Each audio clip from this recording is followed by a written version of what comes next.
Eric, I don't know if you heard, but even Rude Pundit gave you a shout out. It just, everybody's competing.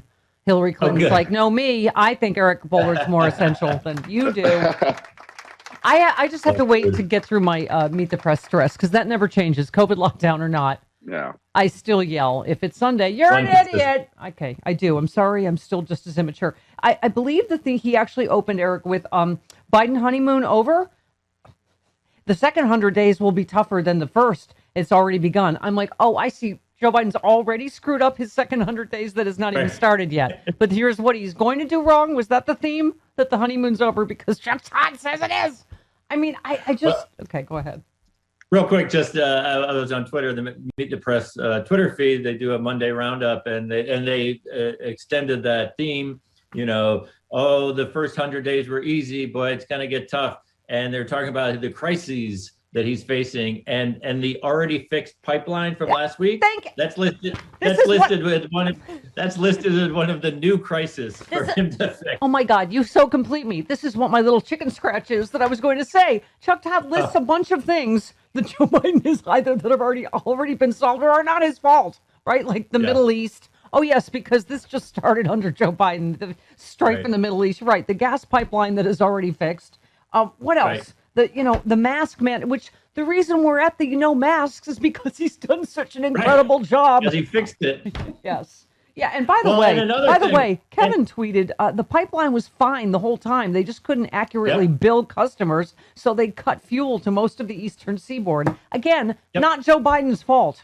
Right. A private company got hit with ransomware and fixed it, 3 days later. And I tweeted out, and someone said, "Oh, I just drove from DC to Florida. There was plenty of gas everywhere." I mean, it's not a thing anymore, and it wasn't a government thing. And it was fixed. Everyone knew it was going to be fixed. Oh, but the theme is, the White House hasn't had to face any crisis. The next 100 days. Okay, two things. 600,000 died from a pandemic that crippled the country that Biden has now turned around due to a genius vaccination rollout. Apparently, COVID-19 was not a crisis. March, it was a border crisis. The press told us every day for 25 days there was a crisis at the border. But apparently there isn't one anymore. And so the press just packed up and left. And so now that gets gaslit too. So there was no pandemic. There was no crisis at the border. All the new crises are brand new. The White House hasn't been tested. And oh my God, we don't know what's going to happen. And how can you spin? What are we? Over 100 millions of people have been vaccinated, right? That we're already at lifting the mask mandate. That's bad somehow? That's somehow a Biden administration failure? I mean, and the Washington Post had a piece yesterday. The CDC mask guidelines are a mess. Biden needs to fix it. Yes. Okay. The White House had absolutely nothing to do with the CDC mask guidelines. They were told an hour before we were that it was going to happen. And you really want a politician to step in and set science policy after we just suffered through 4 years of Trump? Come on. What Thank are we you. talking They're letting the about here? CDC operate guided by the science, which the science and people absolutely might disagree. People might disagree, and people can criticize the CDC, and maybe they'll change it. But the idea is the good news came too fast. It was bad. Yeah. How is this bad? PR, the way the CDC handled it. Yeah. And the messaging was bad. Excuse me, can we take 2 steps back? Yeah. In terms of social distancing and the mask and the vaccination, we're basically done with this pandemic almost. And by the way, why don't they cover the whole thing Biden's trying to get done right now, infrastructure? What has he been arguing for? That cyber is infrastructure. That's a good point. Right? I mean, and that's what okay, you want to help fix what just happened to Colonial or what happened in Texas. Help us with, infrastructure. Anyway, it's just okay. I know. As you said, the headline, Colonial Pipeline returns to normal operations, and you're like, Fox News weeps. I mean, it's just... Yeah. Right? I think Fox News and the press really thought this was going to be a 3-week story, and it was just going gas to be line lines 70s. from Oh, a crisis. Yeah, I know.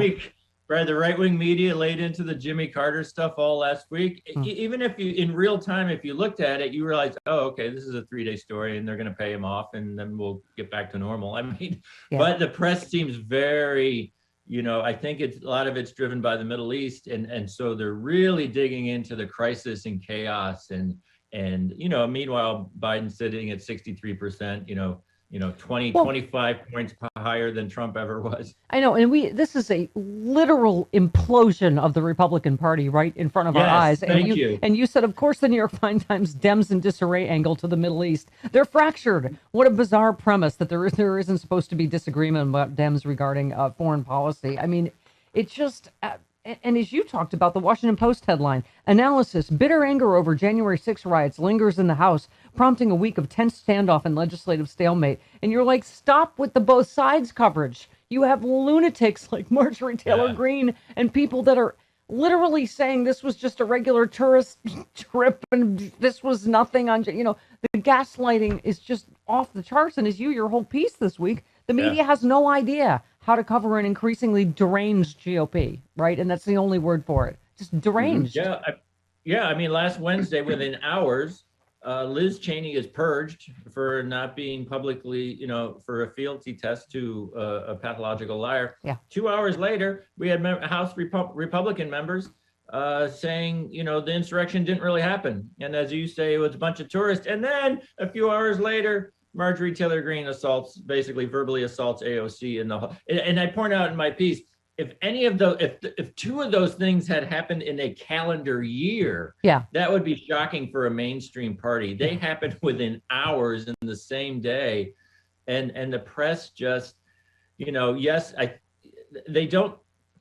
It's an anti-authoritarian party. It's a radical party. It's a dangerous party. And as we've talked about forever, the press wants to treat them as center right. And, we live in a center left versus center right. This is all just a chess match. Nothing has changed over the last 20 years. And this is, the voting rights laws and all of this stuff. It's really dangerous and anti-democratic. Well, there was a CBS poll over the weekend about Republican voters. Half the party said, "Oh, we should focus our attention on voter suppression laws." Basically, it was either should we grow the party or should we stop people from voting? And half the Republicans said, "Yeah, let's just stop people from voting." Yeah, I mean, Eric, this has never happened in modern American politics. You'd have to go back to the Civil War to find an internal entrenched threat to democracy like we're facing today. Thank you, and Eric, I have to say, this is saying a lot. Everybody, pay attention. This is the most important paragraph Eric Boehlert has ever written, and that's saying a lot. But I mean. This is what I keep, I'm taking crazy pills. You said news outlets still aren't being honest about the dire threat Trump Republicans now pose to the country, watching the party maneuver itself to be able to invalidate future elections.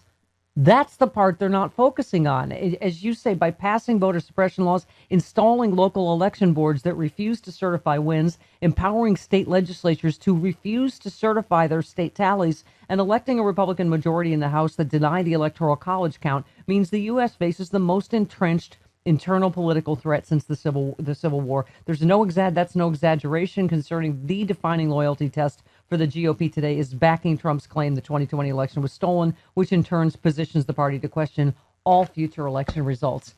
That is it. And I'm saying they're just focusing on, you can't have food or water in line, or, there's less drop boxes. That's not it. It's what you wrote in here, the ability to invalidate future elections entirely, that they don't like the result, right? Right. And you're so right. It's not, yes, denying water in line is crazy and it's dangerous. And we have these laws all over the country. But look, this is what happened. Trump lost. He turned to the states, he turned to the courts, and he wanted to overturn the election, right? He lost 60 cases. We had enough Republican secretaries of state, Georgia and elsewhere, saying, no, we're not doing this. And so instead of that being a U-turn and the end of Trump and the Republican Party returning to normalcy and pro-democracy, the Republican Party looked at that and said, we need to fix that. So the next time we lose, we do have this backstop this institutional infrastructural backstop within the states, with the laws, with the Secretary of States. Yeah. And so we can start throwing millions of votes out and we can get away with it. So that's what's happening. Yeah. They have created this strategy where they want to have this fallback position where when they lose, they can invalidate elections. And it's mind-boggling. And they're doing it all in the open. And this is why it is so essential they prosecute January 6th all the way to the top, to the fullest extent of the law, that he gets prosecuted in Georgia. This is why there has got to be a stop to this. I mean, here's the thing I love. So Rude Pundit tweeted about you, and you quoted Dean Obeidallah. I'm just going to say it's all 1 degree of Stephanie Miller, beloved separation. But he said today's Republican Party is a white nationalist fascist movement, and those exact words need to be used by the media so everyone gets the threat the GOP poses to our nation. I mean, and one last one, you're talking about Marjorie Taylor Greene accosting AOC. And CNN said, it really does speak to the polarization that exists and the tensions between both parties, Republicans and Democrats. And you said wrong. What Taylor's deranged behavior speaks to is a Republican Party that has torn down the guardrails of common decency and, I would argue, democracy. Yeah, right. No, and the CNN wasn't the only one to use this polarization in terms of the Marjorie Taylor Greene going around and confronting Democrats. Polarization has nothing to do with what's going on. It has nothing her to do tweeting with, a picture of the squad as targets with a gun. With Nancy Pelosi should be shot in the head. Her, Cori Bush has already had to move her office because she's such a lunatic. The woman with a congressperson with a trans son it's just, and now she's outright stalking AOC. It's like your stalker has gotten a job where you work. And it's just, this is so far beyond any bounds of behavior, right, Eric? It's okay. But it's just a tense standoff from both sides. Yeah, right. And the Republican Party remains completely silent about this stalker, dangerous activity. And the press, obviously they realize Marjorie Taylor Greene is not well, and we've never had anything like this in the halls of Congress. But polarization, that's the easy way out. Oh, they just can't get along. Gosh, these Democrats and Republicans just really dislike each other. Can I give you the final 1 degree of Stephanie Miller separation? All the millions of people that have written to me and said, I'm help keep them sane. You are the thing that keeps me sane. So yes. You are what saves my sanity to have just a thread left for my listeners. Oh, geez. Eric, thank you, honey. Really great stuff this week. Thank you so much.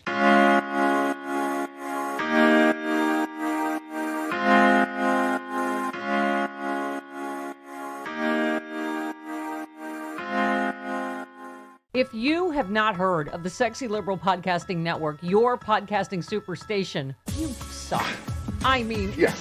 We have the smartest, funniest liberals in the country. Stephanie Miller's Happy Hour. We have John Fugelsang. We have Hal Sparks, Frangela, Final Word, and Idiot of the Week. We have Bob Seska. Oh my God. We have Jody Hamilton from The Bunker. We have Start Me Up with Kimberly Johnson. We have Unprecedented. We have the smartest, funniest podcast, period. Get it now. SexyLiberal.com.